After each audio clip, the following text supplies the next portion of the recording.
Welcome everyone to today's webinar. I'm Michelle Campbell. I'm the Clinical Director at NADA, and we'd like to thank you for standing by and welcome you to this webinar with NDARC.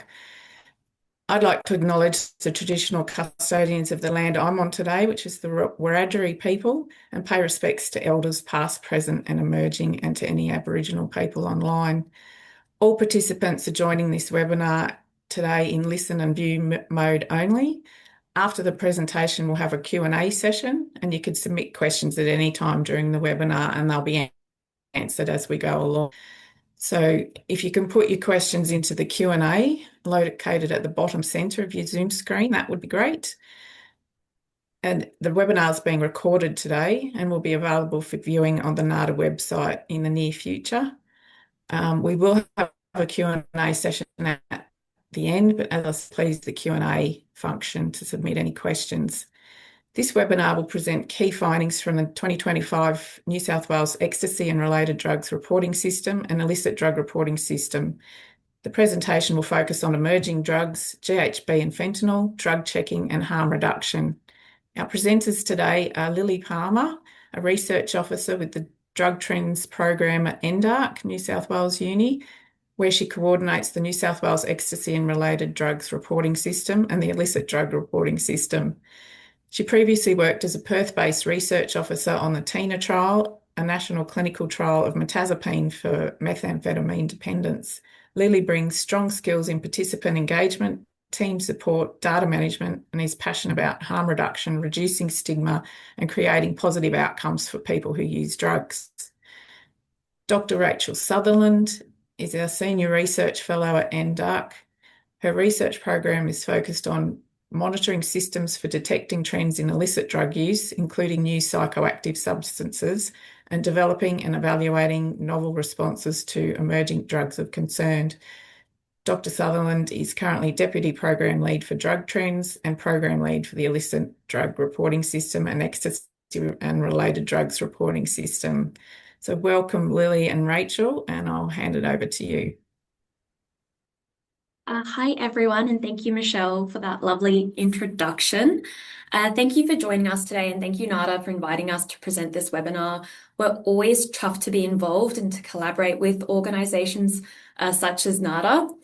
As mentioned, my name is Lily Palmer and I am the New South Wales Coordinator alongside Carly for the EDRS and IDRS surveys, which are part of the Drug Trends Program at the National Drug and Alcohol Research Centre based at University of New South Wales. And I have Rachel Sutherland joining me as mentioned. Here we are. Rachel will be fielding all of the questions if there are any at the end of the webinar. So as mentioned, in this session, I will present key findings from the Drug Trends Program at NDARC, integrating them with insights from other important data sources, such as wastewater analysis and hospitalizations. Next slide, please. I acknowledge the Bidjigal as the traditional custodians of these lands and pay my respects to elders past and present. This country has always been a place of teaching, learning and knowledge sharing, and that continues today. I honour the enduring connection of Aboriginal and Torres Strait Islander peoples to this land, culture and community. I recognise the ongoing presence and contributions of Aboriginal and Torres Strait Islander peoples and commit to listening, learning and walking together. I'd also like to acknowledge that Drug Trends is funded by the Department of Health, Disability and Ageing under the Drug and Alcohol Program. And lastly, I would also like to acknowledge all the participants that took part in our surveys for contributing their time and experiences each year. This research is not possible without the contribution of participants. Thank you for sharing your stories. Thank you. So the Ecstasy and Related Drugs Reporting System, or EDRS, and the Illicit Drug Reporting System, IDRS, is part of the Drug Trends Program. The Drug Trends Program at NDARC also includes the National Illicit Drug Indicators Project, That's the purple one on the left, as well as the Drugs and New Technologies or DNET program on the right there. The primary goal of these projects is to monitor and improve understanding of drug-related harms, trends in illicit drug use, and drug markets across Australia. Today, we will mainly be talking about our IDRS and EDRS projects, which are illicit drug monitoring systems that are conducted in all capital cities of Australia. Being the Sydney, New South Wales coordinator, there is a focus on Sydney, and I will also touch on some of the data from our other projects, and this allows us to gain a deeper understanding of how the EDRS and IDRS findings fit into the broader picture. The EDRS and IDRS is designed to be sensitive to emerging trends, providing data in a timely manner rather than describing issues in extensive detail. It's important to note that these are sentinel samples and don't represent all people who use drugs, particularly as we recruit from capital cities only. And so moving to our next slide. A brief overview of today. So I've given a little bit of an overview of drug trends, and I'll continue to do so with a focus on ecstasy and related drugs reporting system and the illicit drug reporting system. I will have a look at the 2025 EDRS and IDRS demographics, trends in key substances in the 2025 EDRS and IDRS, so just touching on those commonly used drugs. We will also spotlight, as Michelle mentioned, GHB, fentanyl. We'll also have a look at nitazene markets and harm reduction practices and behaviors. And so now to our next slide. To provide some context and background to the EDRS and IDRS questionnaires themselves, here are a list of modules and topics that we'll explore. As you can see, the EDRS and IDRS surveys share many similar core components and modules. However, the surveys often delve deeper into topics that are more pertinent to its sample population. So, for example, the EDRS will look at festival-based drug checking, IDRS will ask about injecting equipment. Each year, we introduce new modules to address emerging or specialized topics relevant to people who use drugs. By tailoring new questions and modules each year, we ensure that our surveys remain relevant to the needs of our stakeholders, the community, and to service providers and researchers. And as an example or a little preview of what's to come for 2026, this year we will be delving further into drug checking and festival-based pill testing, as we've had Victoria and New South Wales have their trials over the most recent festival season. And for the IDRS, we'll be asking questions on hypothetical syringe residue testing. And so now looking to the demographics of 2025. And so to be eligible for the study, EDRS participants must have used ecstasy or other stimulants at least 6 days in the last 6 months, whilst IDRS participants must have injected drugs at least 6 days in the last 6 months preceding interview. Both samples required participants to be 18 years or older and to have resided in Sydney, where the interview took place, for at least 10 of the 12 months preceding interview. Our EDRS cohort were primarily recruited through social media, so meta ads through Facebook and Instagram, as well as word of mouth from April through to June last year. IDRS participants are largely recruited through NSPs throughout Sydney in the month of June. And I'd like to take a moment to thank the NSPs that have supported this study through its many years. We really appreciate their support and contribution. So looking to the left for the IDRS, in 2025, the Sydney IDRS sample remained consistent with previous years. The sample was predominantly male, with participants generally in their late 40s. The majority were unemployed at the time of interview, and 73% reported a lifetime history of imprisonment, and 46% were currently engaged in some form of drug treatment. And now looking at the column on the right, the EDRS sample was also predominantly male, but younger, with participants typically in their late 20s, early 30s. Most were employed, and around 1/3 were students at the time of interview. Fewer reported a lifetime history of imprisonment or current engagement in drug treatment. And so now to our next slide. So first we'll be looking at non-prescribed ecstasy and MDMA use in the EDRS cohort. Uh, to the next slide, we've got a figure. This figure shows the recent use of ecstasy among the Sydney EDRS sample over the entire monitoring period, so from 2003. It's important to note that participants were initially recruited based on their ecstasy use up until 2013. From 2013 onwards, the eligibility criteria were expanded to include individuals with any regular illicit stimulant use, which includes cocaine, methamphetamine, and non-prescribed pharmaceutical stimulants, to name a few. MDMA use is common among our sample, and the most common form used is capsules. As you can see that brown/tan line there.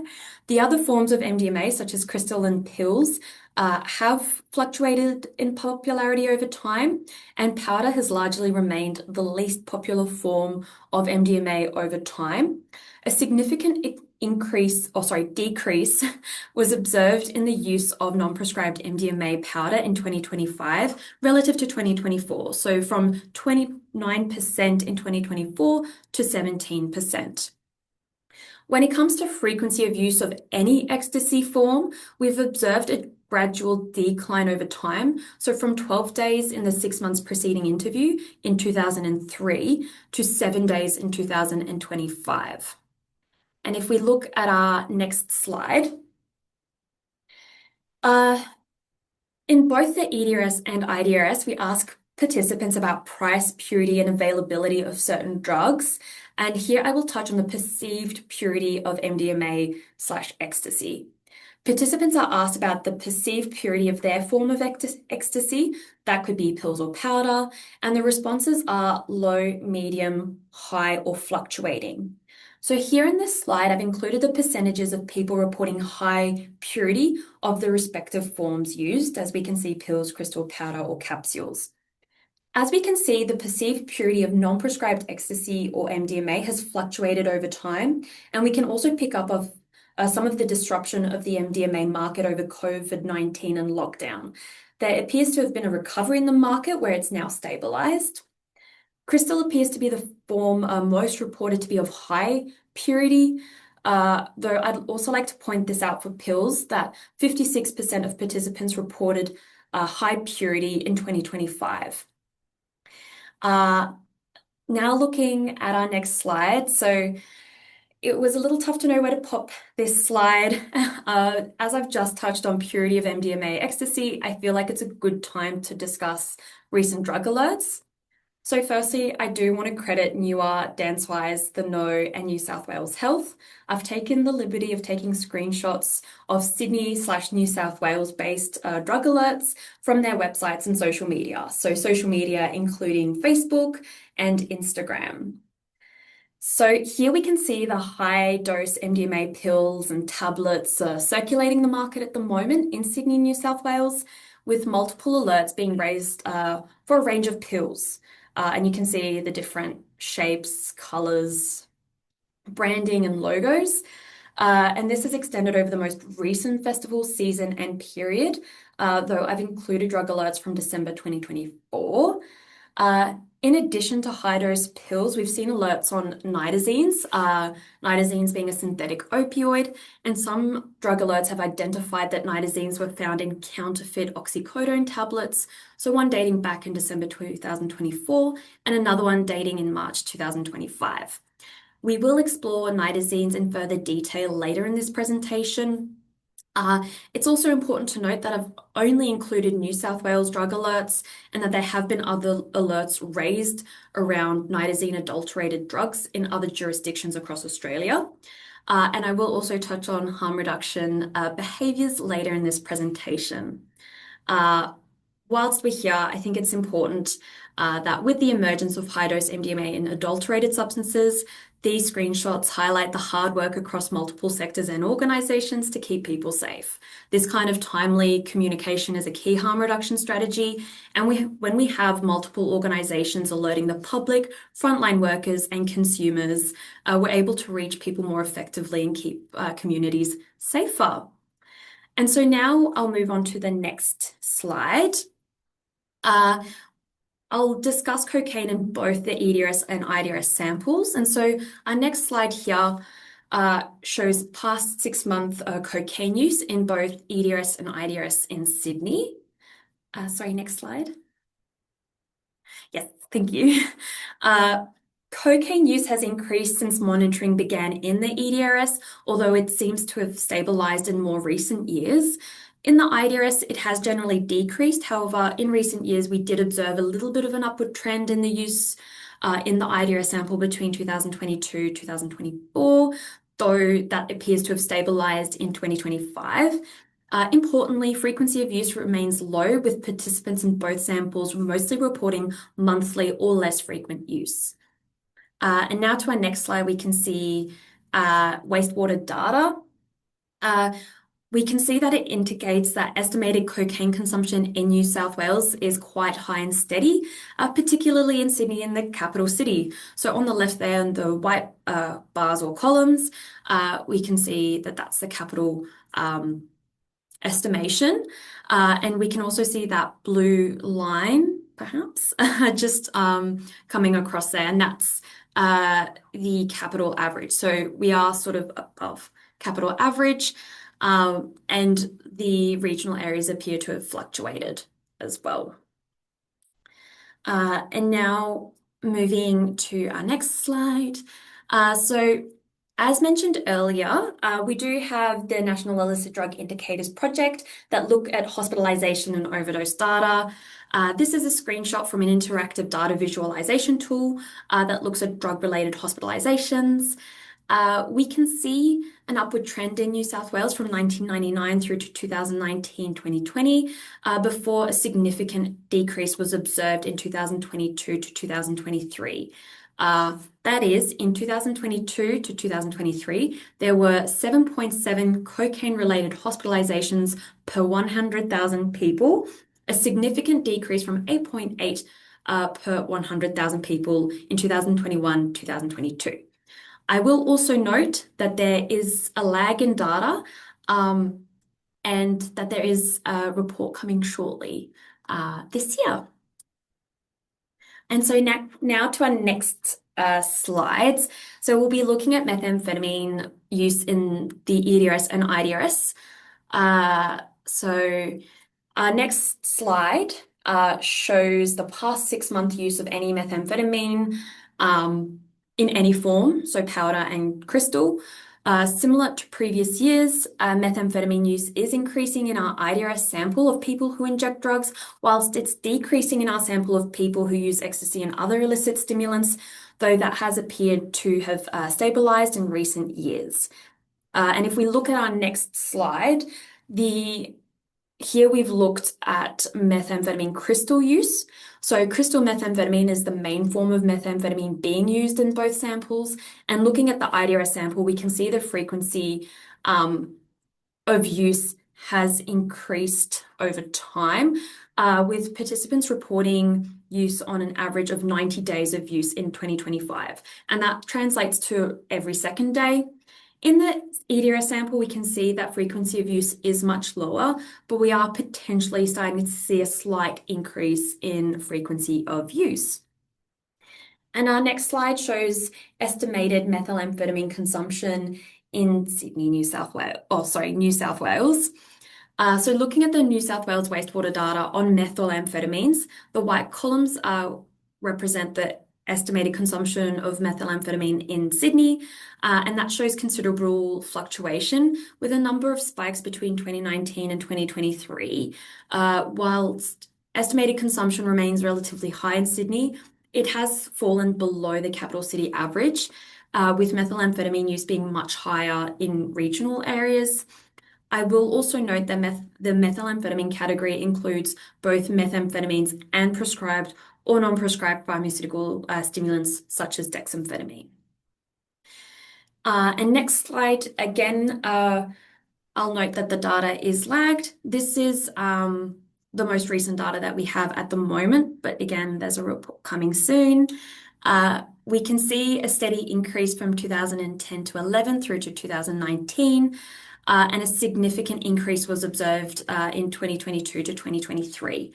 So in New South Wales, there were 56 amphetamine type stimulants related hospitalizations per 100,000 people, an increase from 52 in 2021-22. Um, and also as a caveat, the amphetamine type stimulants related hospitalizations includes more than just methamphetamines. And next, we'll look at GHB GBL14BD use in EDRS and IDRS. And I've also looked at both New South Wales as well as national data. So our next slide here, we've got the use in Sydney, New South Wales, as well as national over time. So, as a bit of background, gamma hydroxybutyrate or GHB is a central nervous system depressant, and its metabolic precursors are GBL and 1,4-BD. So, street names include G, Fana, Liquid E, Juice, and that seems to change from state to state. Having moved from Perth, it was a bit of a learning curve to start to know the different street names. Although it's classified as a depressant drug, GHB can produce both stimulant and mild depressant effects at lower doses. So that includes euphoria, sociability, relaxation, mild sedation. Stronger depressant effects occur at higher doses, including respiratory depression and coma. Since the 1990s, the use of GHB has been part of the party/rave scene due to the desired effects of euphoria, sociability, relaxation, though it's also appeared to have shifted into different contexts, such as chemsex, as well as to different populations. And so the use of GHB appears to have expanded from that party scene, and we're now seeing it in people who inject, as we can see on these graphs here.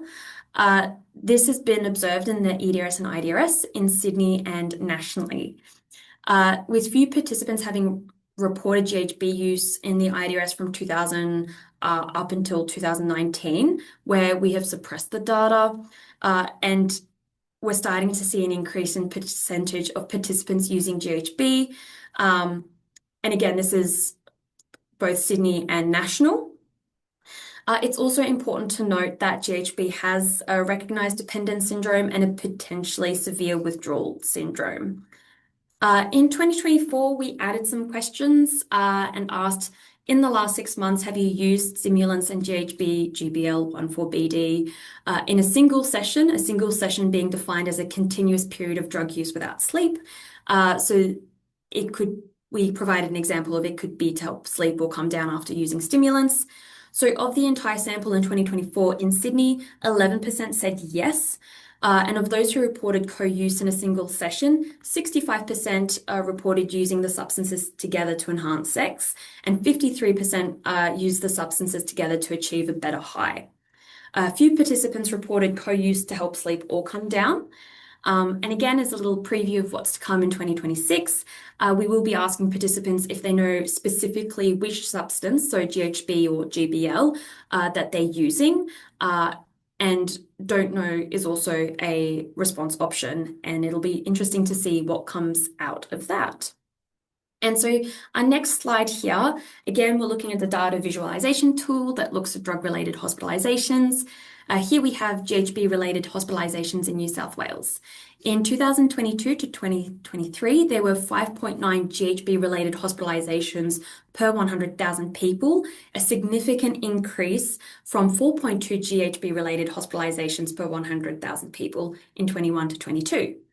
At the bottom, we've included some characteristics from the national hospitalisation data. So in 2022 to 2023, there were 8.3 hospitalisations per 100,000 people.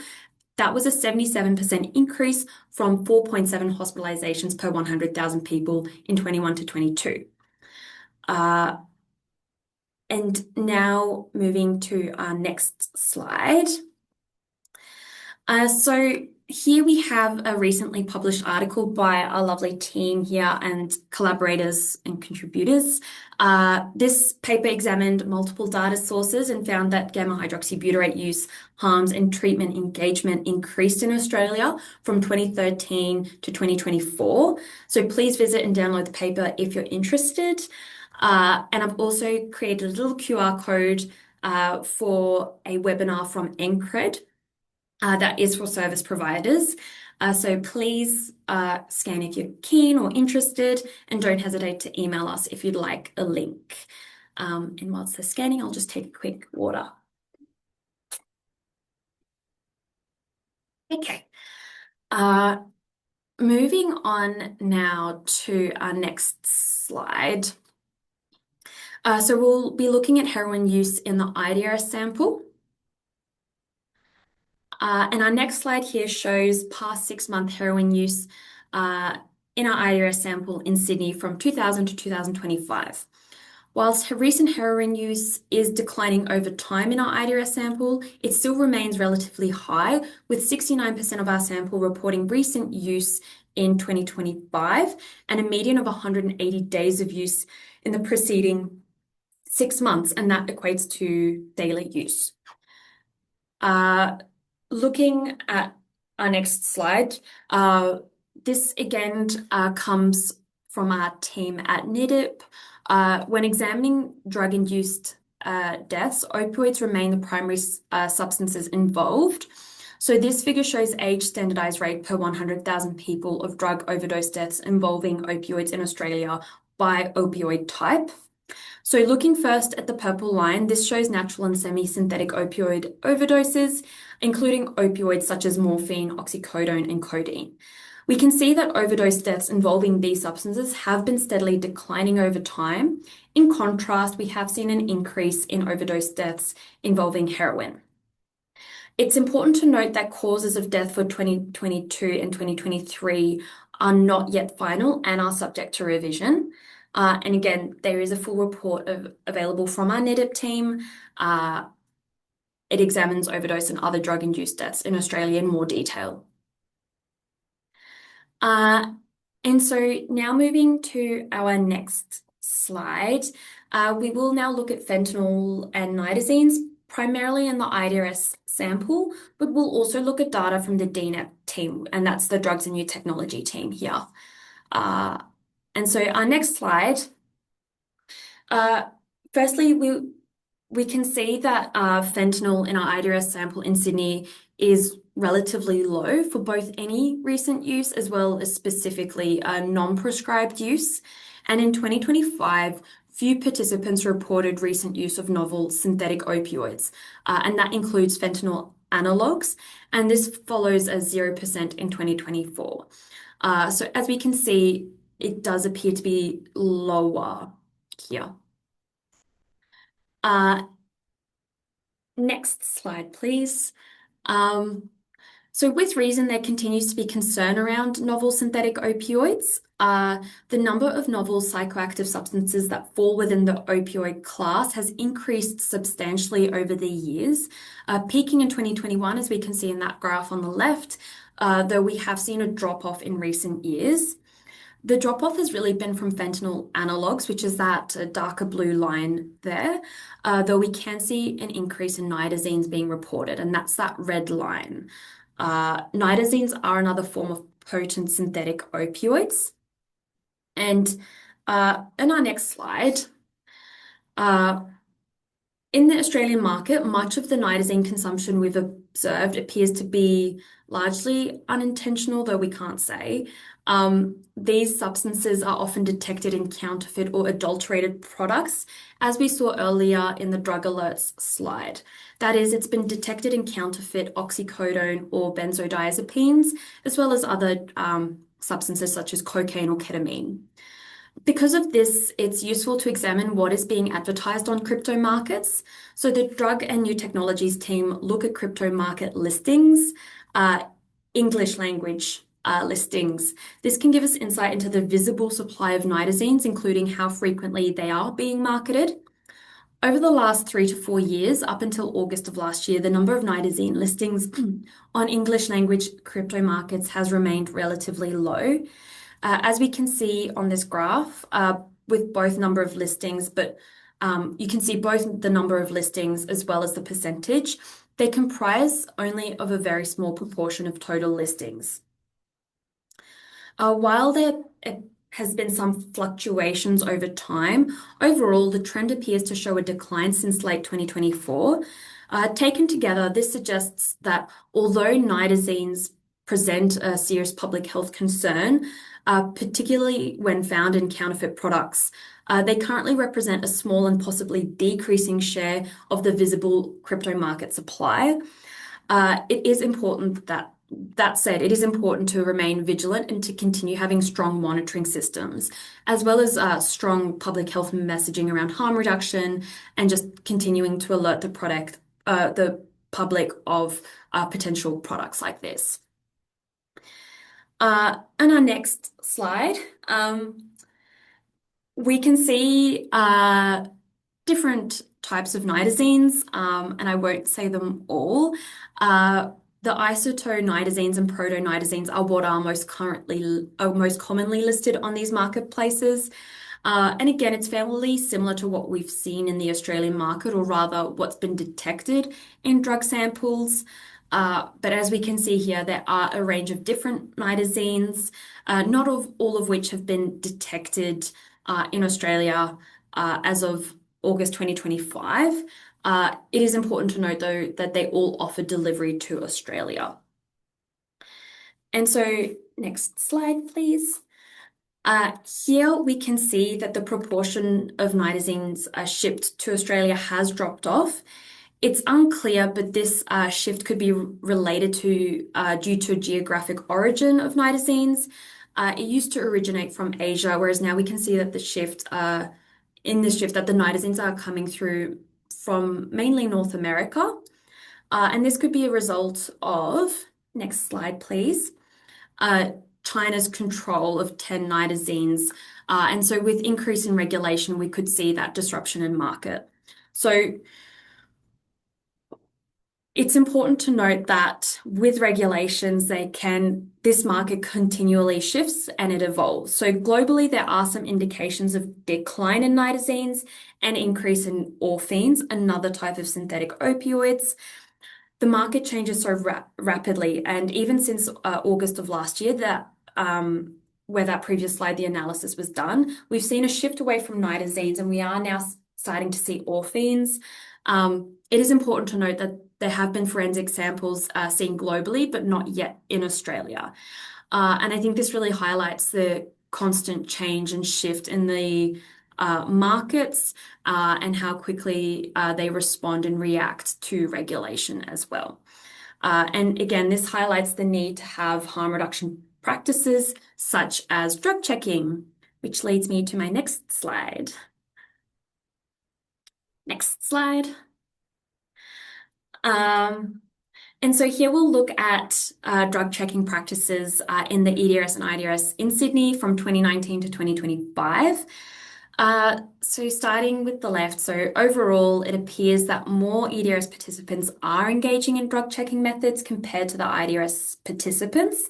In terms of past year engagement in 2025, 32% of EDRS participants reported that they or someone else had tested the content and or purity of their illicit drugs in Australia in the last year, compared to 14% in the IDRS sample. So for the EDRS, of those who reported that they or someone else had tested their illicit drugs in the last year, 84% reported using a personal testing kit, and it appears that colorimetric or reagent test kits were the most used. 1/3, or 34% of participants, reported using a drug checking service. 1/4 of participants reported using an event-based face-to-face drug checking service, and that includes festival pill testing services. Interestingly, few participants reported using a fixed site face-to-face drug checking service. Looking now to our IDRS sample, 14% of participants reported that they or someone else had tested the contents and or purity of their illicit drugs in Australia in the last year. Of those who reported that they or someone else had tested their illicit drugs, 64% had reported using a personal testing kit, again, most commonly colorimetric or reagent test kits. Of those who reported that they or someone else had tested their illicit drugs in the last year, 59% reported that they had submitted their drugs for testing at a drug checking service. So most commonly at a fixed site face-to-face testing service. And no participants reported submitting samples at an event-based face-to-face service, such as pill testing at a festival. It's important to acknowledge that in New South Wales, the only service that was available was at the medically supervised injecting clinic as a research pilot. And as another caveat, data was not collected in 2020 for the IDRS. And so this leads us to our next slide, barriers to drug checking. So for our EDRS, 51 participants attended a music festival in the last year. Of these, 20% had said they at least one of the festivals they attended provided a drug checking service. 7 percent of people reported testing their drugs at the service, and the remaining participants were asked why not. And so here we have the most common reasons as to why not to engage in drug checking at a festival. They reported trusting their provider or dealer, giving accurate information about their drug contents. There was also fear of arrest or getting in trouble with police from accessing the service, and also that they preferred to keep their drug use private.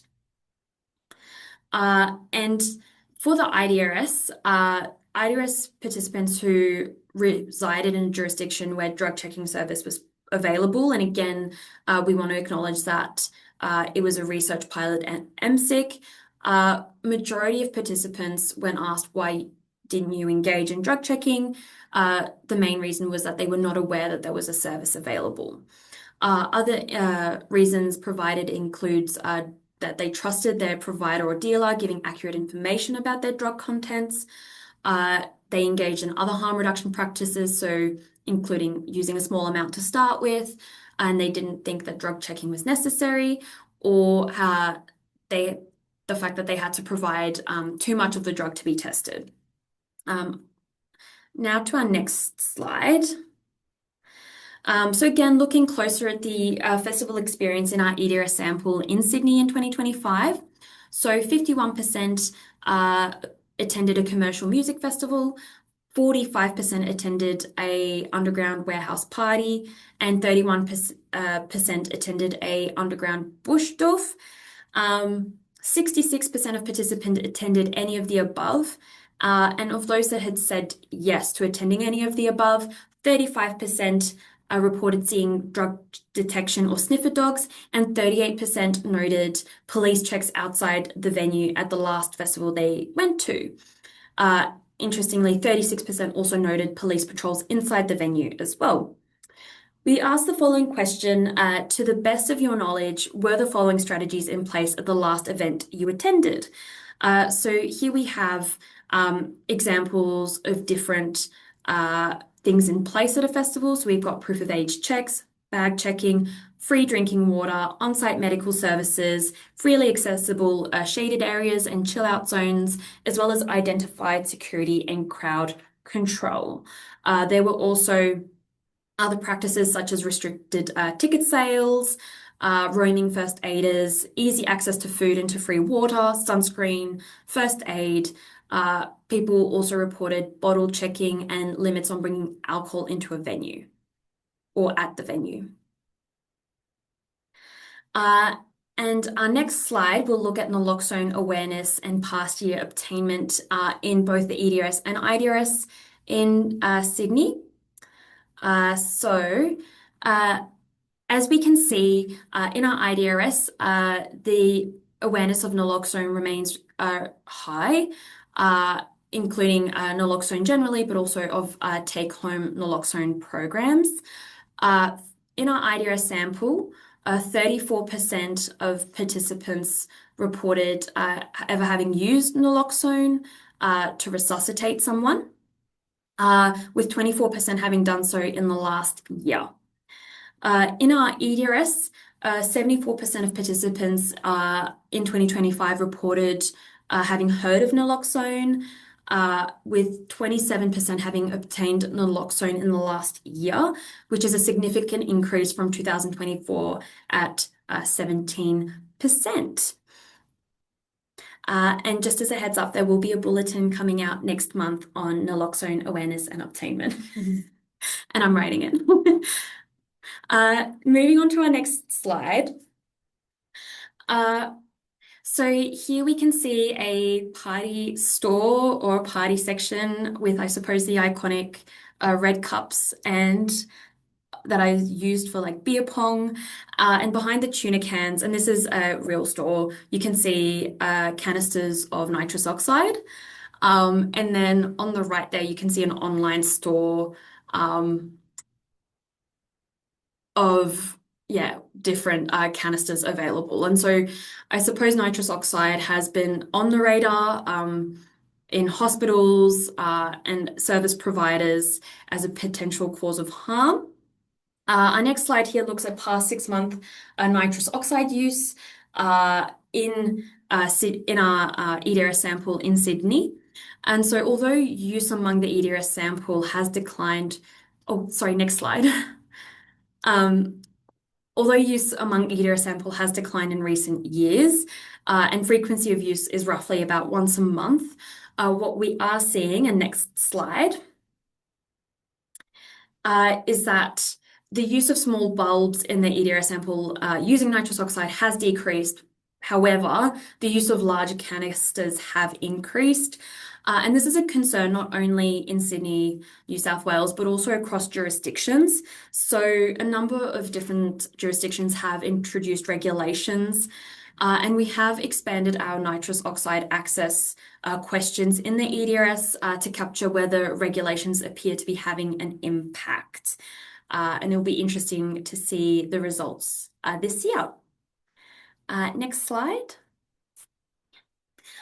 So that brings us to a close on the data presented. For further information, questions, feedback, please don't hesitate to reach out to us. You've got our emails there, and I've included QR codes for a link to our website where you can access all of the reports and infographics, as well as a QR code to subscribe to our NDARC newsletter. Next slide. I just want to take the opportunity to thank you all again for attending the webinar on a Tuesday morning, and thank NADA again for having us and collaborating with us to make this happen. It would not have been possible without the support and assistance with tech. So thank you so much. Thank you for participating, everyone, and thank you, Lily and Rachel. We do have a little bit of time for a few questions if anyone else wanted to ask any questions at this point. But we would appreciate if you could do the feedback survey. It will also be emailed out to you, and always you can have a look on the NADA website as well, nada.org.au, and sign up to any of the publications that are coming out. That was a really great presentation. Thanks, Lily. And it's good to see naloxone uptake is increasing, which is amazing. And if we don't have any other questions, I'd encourage anyone to contact us if you would like further drug trends webinars, because we are talking to Lily and Rachel about doing some more. And if you have any ideas on the specific topics you'd like to hear about, let us know. Yeah, absolutely. I mean, this has been a bit of a whirlwind. Sorry. Oh, Oh yeah, a bit of a whirlwind overview of the different kind of topics that we can cover. But certainly, if there's anything that you'd like us to delve into in more detail, in terms of a presentation, but also in terms of bulletins, or even in terms of data collection. So we're about to go back out into the field soon. Yeah, we're always open to including questions that are of importance to service providers and frontline workers as well. And I've gone back to the QR code. Yeah. Fantastic.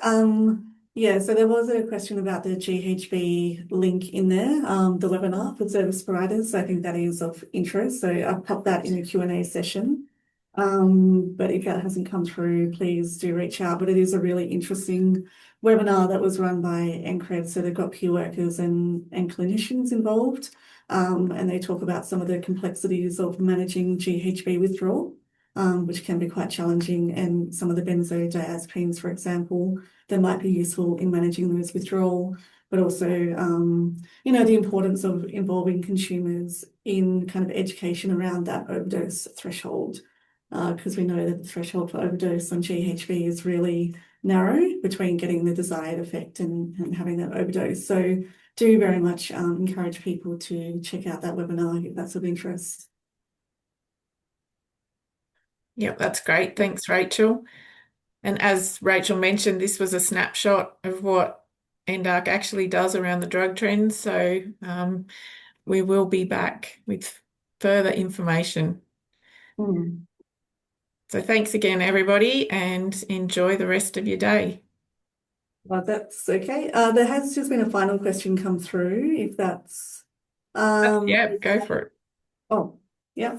I think regarding nitrous oxide, so how do we work with hospitals with presentations? Yeah, I mean, that's a great question. So we don't work directly with hospitals, but a lot of the concern around nitrous oxide has come from people presenting to emergency departments with quite serious harm. So with the spinal or temporary paralysis. So often people consuming large amounts over quite a long period, so the larger canisters for daily use. And so a lot of the, implications for that are kind of increasing awareness among both people who use nitrous oxide. So if they're starting to experience kind of numbness or tingling after they've been using persistent numbness or tingling after they've been using nitrous oxide, encouraging them to seek help quickly, but also increasing awareness among clinicians. So if people present with these symptoms, that they're kind of aware of the potential causes, and yeah, and how to appropriately treat those as well with, B12 and other kind of treatment regimes. So yeah, Jonathan Brett and Betty Chan from Prince of Wales are doing a lot of work in this area as well. Great. But I think that's it, Michelle. So We just had another question on whether the slides will be shared after this session. This will be recorded, this webinar, so you'll be able to access the recording on the NADA website. I'm very happy to share the slides separately if that's helpful. Feel free to reach out and we can send them through. All right. Thank you, everybody. All right. Thank you so much for having us. Thank you. Thanks so much. All right.